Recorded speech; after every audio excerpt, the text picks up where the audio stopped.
You ask Tiger to solve. This deals with linear equations with one unknown. The final result is a equals -18. Let's solve it step by step. Group all a terms on the left side of the equation. Add 3a to both sides. Group like terms.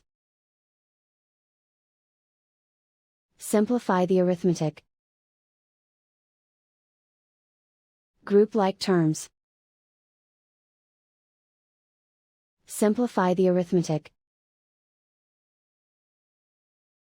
Group all constants on the right side of the equation. Add 12 to both sides. Simplify the arithmetic.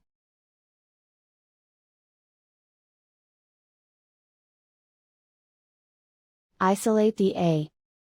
Divide both sides by -2. Cancel out the negatives. Simplify the fraction. Move the negative sign from the denominator to the numerator. Find the greatest common factor of the numerator and denominator.